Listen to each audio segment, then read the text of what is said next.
कभी plastic surgery का भी नाम सुना होगा। आज वर्तमान समय में भी प्लास्टिक सर्जरी एक बहुत महत्वपूर्ण सर्जरी मानी गई है। बच्चों, यह प्लास्टिक सर्जरी का आविष्कार कहाँ हुआ, कैसे हुआ, इसके बारे में आज हम पूरी जानकारी इस पाठ के माध्यम से प्राप्त करेंगे। आज हम कक्षा 10वीं का पाठ शल्य चिकित्सा के प्रवर्तक सुश्रुत जी का जीवन परिचय और उनकी पूरी यह चिकित्सा की यात्रा के बारे में जानेंगे। बच्चों, इस पाठ को डॉक्टर यतीश अग्रवाल जी ने लिखा है और यह विधा जो है वह आलेख के रूप में हमारे समक्ष है। आलेख विधा का परिचय इस प्रकार है।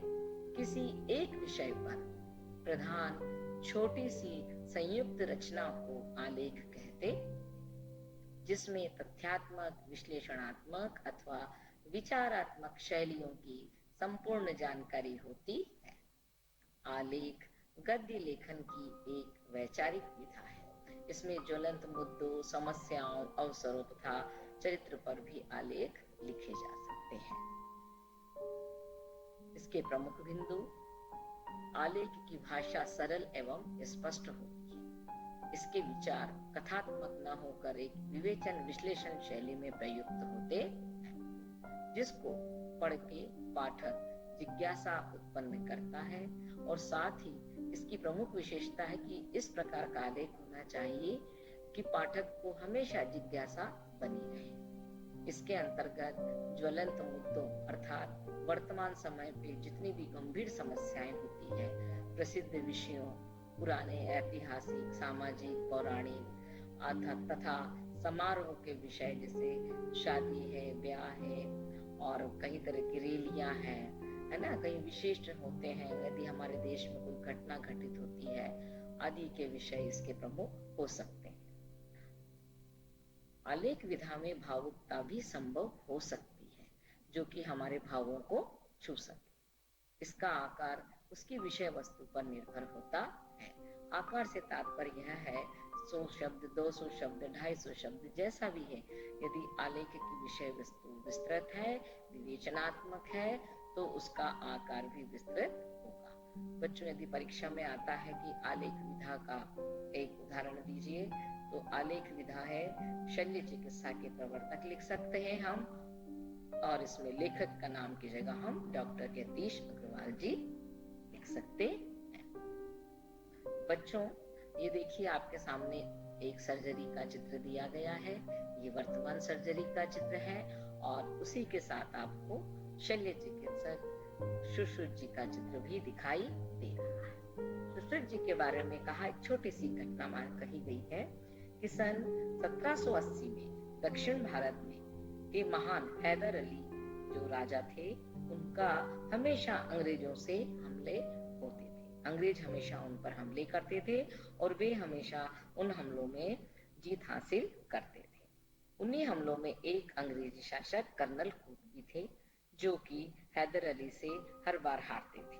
कर्नल कूट की जब उन्हें हैदर अली जी ने अपने संरक्षण में लिया और उनके साथ बहुत अच्छा व्यवहार किया, किंतु वो हमेशा बार बार कहते थे कि इन्हें ऐसा दंड दिया जाए जिससे ये हमेशा याद रखें कि हमें भारत पर हमले नहीं करना चाहिए।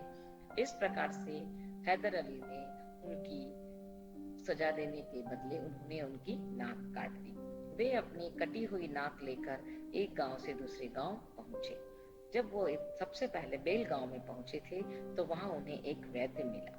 वैद्य ने कहा कि क्या तुम अपनी इस नाक को जुड़वा सकते हो? उन्होंने कहा, ऐसा संभव हो सकता है क्या? उन्होंने कहा, वैद्य ने कहा, जी मैं आपका ऑपरेशन करके आपकी नाक को पुनः जोड़ सकता हूँ। 15 से 17 दिनों में वह नाक जुड़ गई। इसके पश्चात वह कर्नल कूट इंग्लैंड चले गए और वहां 2-3 महीने के पश्चात उन्होंने पार्लियामेंट में कहा सभी से, क्या आपको मेरी नाक कटी हुई दिखाई दे रही है? उन्होंने सबने कहा नहीं। तो फिर उन्होंने ये बताया कि भारत में एक गांव में इस तरह की चिकित्सा होती है। वहां से फिर इंग्लैंड के अधिकतर लोग आए और उन्होंने उस गांव में पता किया। फिर मालूम पड़ा कि यह तो गांव के हर घर में चिकित्सा होती है। इस तरह की शिक्षा वहां पर दी जाती है। फिर सभी तरह से इस प्रकार की शिक्षा हमारे पूरे विश्व में फैल गई। तो बच्चों, प्लास्टिक सर्जरी का आविष्कार कहीं नहीं हमारे भारतवर्ष में ही हुआ और इसके चिकित्सक सुश्रुत जी माने गए हैं। बच्चों, सुश्रुत जी का परिचय इस प्रकार है। उन्होंने सबसे आज से लगभग 2500 वर्ष पूर्व वाराणसी की गंगा तट से थोड़ी दूर एक पाठशाला थी जहां आयुर्वेद की शिक्षा दी जाती थी। इस पाठशाला के आचार्य महर्षि सुश्रुत थे। वे शल्य चिकित्सा में तथा काशी के राजा दिवोदास के शिष्य थे। दिवोदास के पास भगवान धन्वंतरि का अवतार कहा जाता था। सुश्रुत के प्रारंभिक जीवन के बारे में आज तक कोई जानकारी नहीं मिलती। बस इतना ही कहा जा सकता था कि उनके पिता का नाम विश्वामित्र था और उनका बाल्यकाल गंगा की पावन लहरों से खेलते हुए। बच्चों, यह जो आपके सामने चित्र है, ये देखिए, आज से 2500 वर्ष पूर्व जो बताया जाता है, उस समय ये महाभारत काल का चित्र था। और इसके बाद जो आप चित्र देख रहे हैं, ये एक युद्ध का है जो मैंने भी आपके सामने कहानी में वर्णित किया है। बड़े होने पर सुश्रुत उन्होंने काशी के राजा महान चिकित्सा शास्त्री दिवोदास की देखरेख में चिकित्सा विज्ञान की शिक्षा प्राप्त की और वे अपने समय के अद्वितीय शल्य चिकित्सक भी हुए। उनके द्वारा रचित चिकित्सा ग्रंथ सुश्रुत संहिता एक महान ग्रंथ है। यह ग्रंथ इस तथ्य का जीवित प्रमाण है कि प्राचीन भारत के चिकित्सक चिकित्सा विज्ञान के क्षेत्र में अपने समय से बहुत आगे थे। सुश्रुत संहिता से हमें शल्य चिकित्सा की विशद जानकारी भी मिलती है। इसमें कुल मिलाकर 120 अध्याय हैं और इन्हें 6 भागों में बांटा गया है। सूत्र स्थान, निदाय स्थान, शरीर स्थान, चिकित्सा स्थान, कल्प स्थान और उत्तस्थ।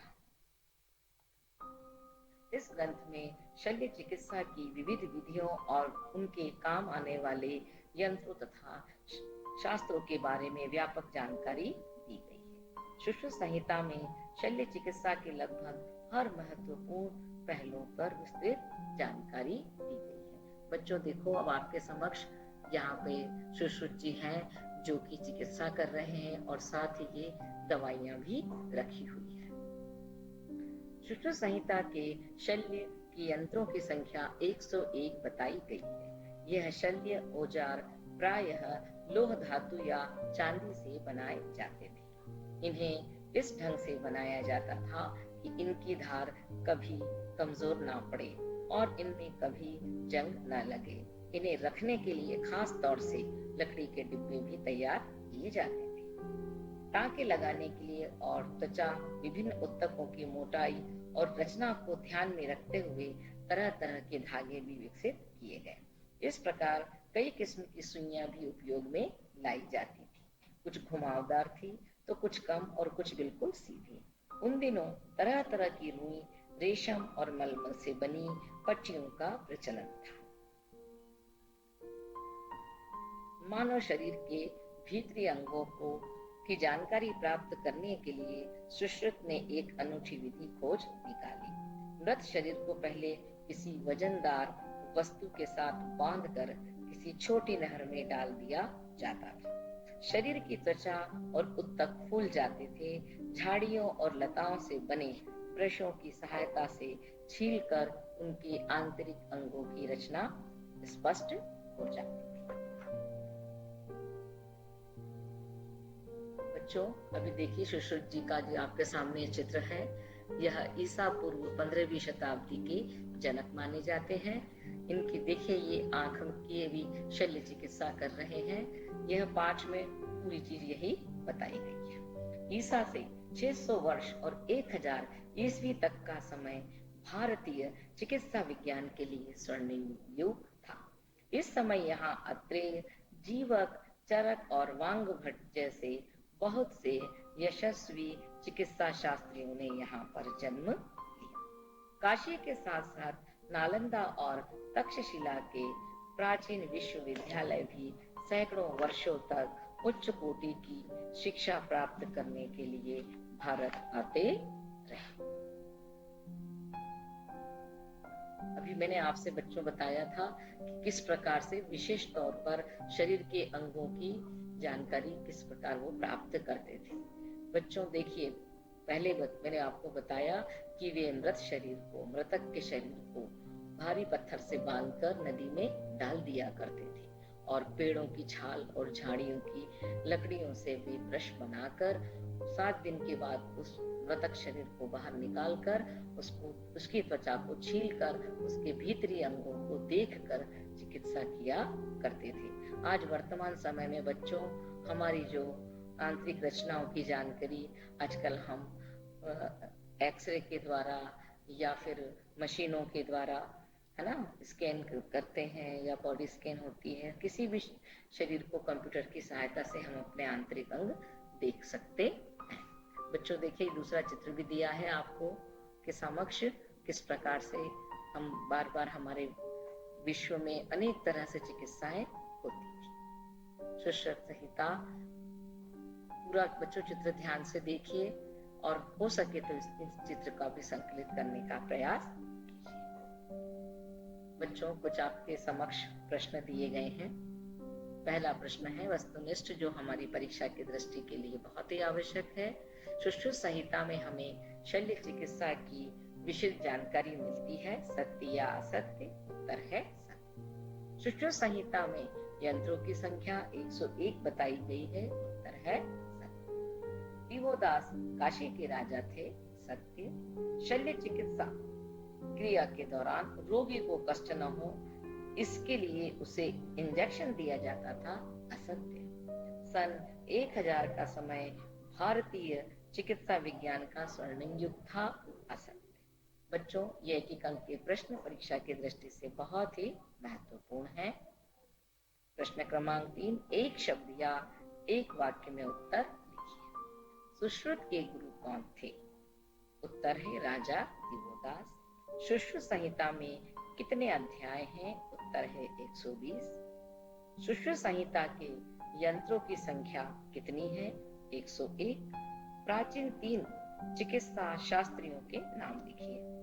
पहले हैं अत्रेय, दूसरे हैं जीवर, तीसरे हैं चरक। 3 प्रसिद्ध प्राचीन विश्वविद्यालयों के भी नाम लिखिए। सबसे पहला है नालंदा विश्वविद्यालय, तक्षशिला विश्वविद्यालय और अंत में रहेगा हमारा काशी विश्वविद्यालय। यह 3 प्रकार के हमारे पुराने विश्वविद्यालय। बच्चों, मैंने कुछ आपके लिए ये प्रश्न दिए हैं, इन प्रश्नों पे भी हमें चर्चा करना है, यह आपके लिए गृह कार्य भी है। पहला प्रश्न है सुश्रुत संहिता का संक्षिप्त परिचय दीजिए। बच्चों, मैंने अभी जो आपको पाठ सार समझाया है उसका आपको ये उत्तर लिखना रहेगा इस प्रश्न में कि सुश्रुत संहिता क्या है, इनके जनक कौन है, इस संहिता में किन किन बातों का उल्लेख किया गया। प्रश्न क्रमांक 2, मानव शरीर के अंगों की बनावट की जानकारी प्राप्त करने के लिए कौन सी पद्धति अपनाई जाती है? मानव शरीर के भीतरी अंगों को जानकारी प्राप्त करने के लिए एक अनूठी विधि उन्होंने खोज निकाली थी।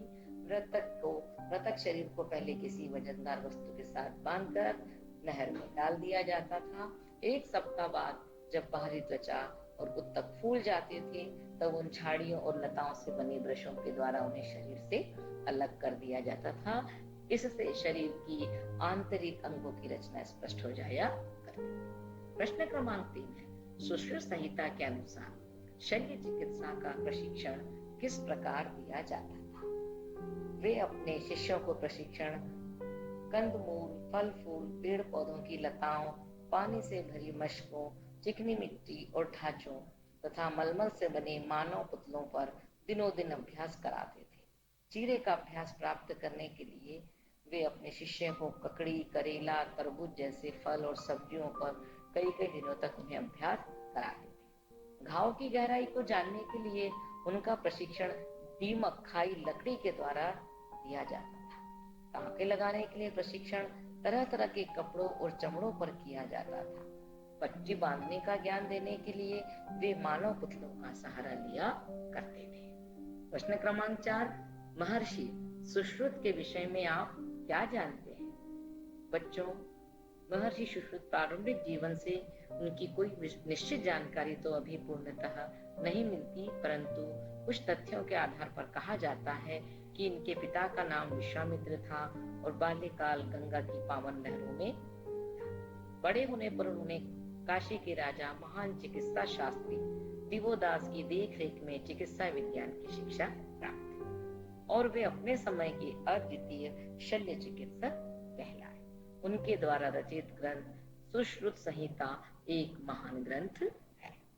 भारतीय चिकित्सा विज्ञान का स्वर्ण युग किसे कहा जाता है? ईसा से 600 वर्ष पूर्व और सन 1000 ईस्वी तक का समय भारतीय चिकित्सा विज्ञान के लिए स्वर्णिम युग था। अत्रेय, जीवक, चरक और भाग भट्ट जैसे बहुत से यशस्वी चिकित्सा शास्त्रियों ने भारत की पावन भूमि पर जन्म लिया। काशी के साथ साथ नालंदा और तक्षशिला के प्राचीन विश्वविद्यालय भी सैकड़ों वर्षों तक उच्च कोटि की शिक्षा के लिए विश्वविख्यात रहे। बच्चों, कुछ देखिए, प्रोजेक्ट कार्य में आपके समक्ष है, इन्हें आपको अपनी कॉपी में अवश्य करना है। हमारे देश में पाए जाने वाले औषधीय महत्व के पेड़ पौधों के नामों की सूची बनाई, जो वे वाले पौधे जो हमारे औषधीय पौधे हैं। देखिए, प्रश्न नंबर 2 में दिए हैं औषधीय पौधे: नीम, आंवला, तुलसी, पुदीना, अदरक, हर, बहेड़ा, अजवाइन, सौंफ, है ना, आदि के पौधे जो गिलोय के पौधे हैं। ये हम अपने विज्ञान की सहायता से, टीचर्स की सहायता से भी सूची बना सकते हैं, आसपास जानकारी ले सकते हैं। बच्चों, सूची बनाने के बाद आप उनकी विस्तृत जानकारी की ये किस प्रकार उपयोगी होती है, किस किस बीमारियों में इन गुणों को, पौधे के गुणों को अपनाया जाता है, इसकी चर्चा आप अपने परिवार के सदस्यों के द्वारा, जैसे दादी, नानी, है ना, हमें जानकारी कैसे देते हैं। हम जब बीमार पड़ते हैं, सर्दी होती है, हमारी दादी या बुजुर्ग कहते हैं, अरे काढ़ा बना के पी लो बच्चों, सर्दी चली जाएगी। गले में दर्द है, उन्होंने कहा कि छुआरे वाला दूध पी लीजिए, हल्दी वाला दूध पी लीजिए, है ना। अगर हमारा कहा जाता है कि पेट में तकलीफ है, तो उन्होंने कहा पुदीने का रस पी लीजिए, तुलसी खा लीजिए। ठंडक के लिए आंवला, जब सर्दी का मौसम आता है बहुत सारे आंवले होते हैं, तो आंवले का शरबत है, मुरब्बा है, इनका उपयोग किया जाता है। नीम हमारे त्वचा के रोगों के लिए बहुत ही फायदेमंद होती है। तो इस प्रकार की हम जानकारी अपने परिवार, आस पड़ोस सबसे लेकर बना सकते हैं। बच्चों, हमारे देश में वर्तमान में चिकित्सा की कौन कौन सी पद्धतियां प्रचलित है, इसकी भी जानकारी हमें प्राप्त करना है। किन किन पद्धतियों से हमारे यहाँ रोगों का इलाज होता है। हमारे यहाँ यूनानी चिकित्सा है, होम्योपैथिक चिकित्सा है, आयुर्वेदिक चिकित्सा है, एलोपैथिक चिकित्सा है, बहुत सारी पद्धतियां हमारे यहाँ है। इन सभी पद्धतियों की विस्तृत जानकारी भी हमें प्राप्त करनी। औषधीय खेती हेतु सरकार द्वारा क्या क्या प्रयास किए जा रहे हैं, इनकी भी हमें जानकारी संकलित करना है। बच्चों, आपने देखा होगा कि सरकार औषधीय उद्यानों पर बहुत ही जोर दे रही है। औषधि उद्यान में मसाले खेती भी आती है, सुगंधित पौधे भी आते हैं, जो कि हमारे लिए बहुत आवश्यक है। इन पौधों की खेती के लिए सरकार बहुत सारे लोन भी प्रोवाइड करती है बच्चों के लिए, कि भाई आप यदि इस खेती को करना चाहते हैं तो आप इस प्रकार के लोन लेके अपने अपने खेतों में इस प्रकार की खेती कर सकते हैं। बच्चों, आज हम व्याकरण परिशिष्ट में अपठित गद्यांश के बारे में पढ़ेंगे। वैसे अपठित गद्यांश आप अभी तक प्रत्येक कक्षाओं में, कक्षा 5 से लेकर अभी तक बहुत सारी गतिविधियां संबंधित कर चुके हैं। अपठित गद्यांश जैसे जैसे हमारी कक्षा बढ़ती जाती है, हमारा जो ज्ञान का क्षेत्र है वह भी बढ़ता जाता है। पाठ्यक्रम भी हमारा एक विस्तृत रूप में हमारे समक्ष प्रस्तुत होता है। बच्चों, अपठित गद्यांश को हम बहुत एक सरल विधा के रूप में लेते हैं, परंतु यदि हम बहुत ध्यान से देखें तो कुछ प्रश्न तो हम जो सीधे सीधे रहते हैं, हम उनका उत्तर दे चुके होते हैं, लेकिन व्यवस्थित और सही उत्तर देने के लिए हमें अपठित गद्यांश को बहुत ही बारीक तरह से अर्थात सारगर्भित और अर्थ सहित हमें इसको पढ़ने का अभ्यास करना चाहिए। जैसा कि इस नाम से हमें परिचित है कि जो पूर्व में पढ़ा हुआ ना हो, वाक्यांश या गद्यांश उसे अपठित गद्यांश कहा जाता है। अपठित गद्यांश में मुख्य बात है शीर्षक, सारांश और भाव संबंधित प्रश्न। ये 3 बिंदुओं पर हमें हमेशा प्रश्न आते हैं और सामान्य तौर पर इन्हीं प्रश्नों को हमें करना भी रहता है। शीर्षक, संपूर्ण गद्यांश को व्यंजित करते हुए, देखिए पूरे गद्यांश को व्यंजित यानी उसकी वर्णन करते हुए 1 या 2 शब्द में हमें सूक्ष्म अभिव्यक्ति को शीर्षक कहते हैं। 1 या 2 शब्द अर्थात जैसे लिखा है अपठित गद्यांश, 1 शब्द और 2 शब्द, इससे ज्यादा बड़ा हमारे पास शीर्षक नहीं होना चाहिए। दूसरा होता है सारांश, किसे कहते हैं? यदि अपठित गद्यांश जो भी है उस प्रस्तुत अंश के विस्तृत भाव को के सार को कम विस्तार में प्रस्तुत करना सारांश कहलाता है। देखिए सारांश तो है कि हमें यहाँ से यहाँ तक लिखना है या जो हमें समझा है, लेकिन उसका सटीक उत्तर यह है कि प्रस्तुत अंश के विस्तृत भाव के सार को कम विस्तार में प्रस्तुत करना सारांश कहलाता है। भाव संबंधित प्रश्न भी होते हैं।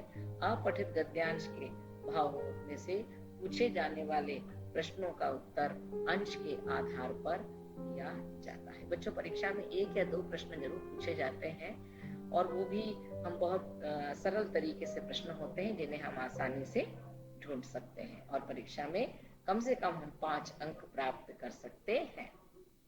बच्चों इस गतिविधि को करने के लिए हमें कम से कम 8 या 10 अपठित गद्यांशों का हमें प्रयास करना रहेगा, गतिविधि करनी रहेगी। बार बार ये गद्यांश यदि हम करेंगे तभी हमें यह गतिविधि समझ में आएगी। हल करने के लिए ध्यान देने योग्य कुछ हमें बातों का भी यहाँ पर हम चर्चा करेंगे कि पूर्ण अंश को जो गद्यांश दिया गया है उसके पूरे अंश को हम बड़ी एकाग्रता से हमें 2 या 2 से अधिक बार पढ़ना चाहिए। अधिक बार पढ़ने से हमें पूरा अंश समझ में आने लगेगा। उसके पश्चात हमें शीर्षक को खोजना होगा। जैसा कि अभी पूर्व में कहा मैंने कि शीर्षक को खोजने का अर्थ है पूरा सारांश किस विषय पर केंद्रित किया गया है। तीसरा बिंदु है कि यदि सारांश लिखते समय हमें उस गद्यांश के मूल भावों को अवश्य व्यक्त करना चाहिए। ऐसा ना हो कि हम सारांश लिखते जा रहे हैं और उसमें कही गई बात को हम लिख ही नहीं रहे हैं। ऐसा नहीं होना चाहिए। हमें सारांश लिखते समय उसके मूल भावों को विशेष तौर पर व्यक्त करना चाहिए तथा भाव संबंधी प्रश्नों के उत्तर भी देना है। प्रमुख बात यह है कि लिखते समय हमें वर्तनी संबंधी शुद्धता का भी ध्यान रखना है। मात्राओं की गलती ना हो, अक्षर जो है वह स्पष्ट हो और साथ ही हमारी जो भाषा है वो सरल हो, सुस्पष्ट हो और साथ मौद्य गम्य भी हो। यानी हमें अगर हम पढ़ें या हमारे लिखे हुए उत्तर को कोई अन्य व्यक्ति भी पढ़ता है तो भी वह उन्हें समझ में आना चाहिए। देखिए गतिविधि या बच्चों आपके सामने एक दिया गया गद्यांश। आज हम वैज्ञानिक युग में रह रहे हैं। विज्ञान ने हमें अनेक आविष्कार और बड़े बड़े परिवर्तन दिए हैं। यद्यपि उनमें से सभी मानव जाति के लिए श्रेयस्कर सिद्ध नहीं है, तो इन परिवर्तनों में सबसे मुख्य परिवर्तन मनुष्यों में वैज्ञानिक दृष्टिकोणों का विकास है। इसी परिवर्तन से मनुष्य जाति को कुछ आशा हो सकती है। सघन अंधकार में यही रजत रेखा है। बच्चों इस प्रकार का एक गद्यांश आपके समक्ष रहेगा परीक्षा में और इसे 3 प्रश्न रहेंगे। गद्यांश का उपयुक्त शीर्षक लिखिए, ये 2 अंक का आता है। मानव जाति के विकास की आशा की किरण क्या है, ये भाव प्रश्न 1 अंक का आता है। और ज्ञान का सारांश लिखिए, अर्थात इसका जो सारांश भाव है यह 2 अंक का आता है। इस तरह से कुल 5 अंक का गद्यांश हमारे समक्ष आता है। बच्चों हम थोड़ी सी ही मेहनत से पूरे 5 अंक प्राप्त कर सकते हैं। शिक्षा अपने सीमित अर्थ में जीवन के लिए तैयारी मानी जा सकती है। देखिए बच्चों, शिक्षा से संबंधित यह दूसरा हमारे पास अपठित गद्यांश दिया गया है। देखिए, और इसमें 4 प्रश्न हैं, भावबोध के 2 प्रश्न हैं। इन दोनों प्रश्नों के उत्तर इस गद्यांश में ही निहित है। इन दोनों प्रश्नों को हमें बहुत ध्यान से देखना है और साथ ही हमें हल भी करना है। देखिए, एक और आपके समक्ष गांधी जी वाला मैंने ये दिया है गद्यांश कि गांधी जी हिंसा की अपेक्षा अहिंसा की और कायरता की अपेक्षा अहिंसा को अधिक महत्व देते। जो व्यक्ति अपने जीवन में पूर्ण अहिंसक हो चुका हो, उसे अपने विषय में प्रत्येक स्थिति में अहिंसा का पालन करना चाहिए। किंतु जो अभी इतना ऊंचा न उठा हो, उसे हिंसा के बदले में कायरता की अपेक्षा वीरतापूर्ण हिंसा को अपनाना चाहिए। वास्तव में हिंसा और अहिंसा से ऊपर स्वधर्म है।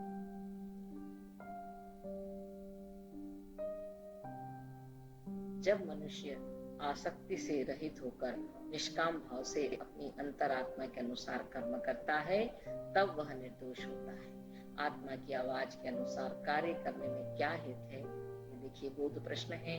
किस स्थिति में हिंसा को अपना उचित कहना कहा गया है? ये भी बोध प्रश्न है। उपयुक्त अवतरण का शीर्षक लिखिए। बच्चों, ये 2 अंक का प्रश्न है और उक्त गद्यांश का सारांश लिखिए। अब यहाँ पर अगर 2-2 हम करते हैं तो अंक 6 होते हैं। तो हो सकता है उपयुक्त अवतरण का हम अगर प्रश्न 4 दिए हैं तो शीर्षक का 1 अंक, किंतु गद्यांश का जो हम सारांश लिखेंगे वह हमेशा 2 अंक का होता है।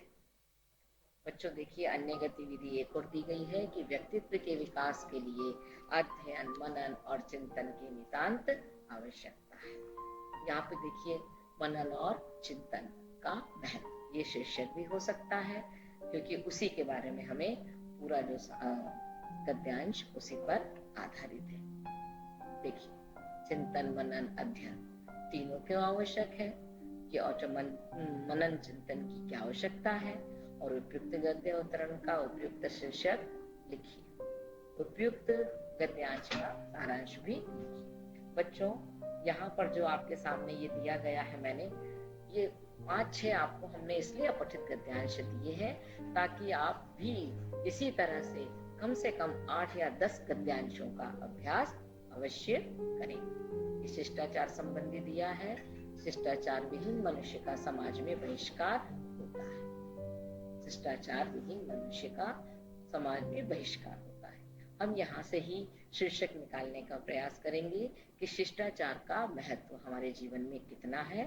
तो यहाँ से शीर्षक निकला शिष्टाचार का महत्व। 1 अंक की तैयारी हो गई। इसके पश्चात इसका सारांश कि हमने किस प्रकार से शिष्टाचार को अपनाया है वह हमें लिखना है। शिष्टाचार विहीन मनुष्य का जीवन कैसा होता है, और गद्यांश का हमें उपयुक्त शीर्षक लिखना है। ये 3 प्रश्न प्रमुख है बच्चों। अधिकतर सामान्य तौर पर इसी तरह के प्रश्न गद्यांश में आते हैं। तो ये आपके लिए मैंने एक काम दिया है कि आप इनको बहुत अच्छे से अभ्यास करेंगे। बच्चों, हल्के में मत लीजिएगा। अपठित गद्यांश जब हम करते हैं तो हमें भी टाइम लगता है ना। इसी प्रकार से सावधानी पूर्वक पढ़िएगा और इन प्रश्नों को हल कीजिएगा और अन्य अभ्यास प्रश्नों का भी अभ्यास कीजिए। बच्चों, आज की हमारी कक्षा यही समाप्त होती है। यदि आपको किसी भी तरह की कठिनाई आती है तो आप अपने शिक्षक सहायता ले सकते हैं और साथ ही मुझे भी फोन पे बात कर सकते हैं। बच्चों, अगली कक्षा में पुनः मुलाकात होगी इसी आशा के साथ। धन्यवाद और नमस्कार।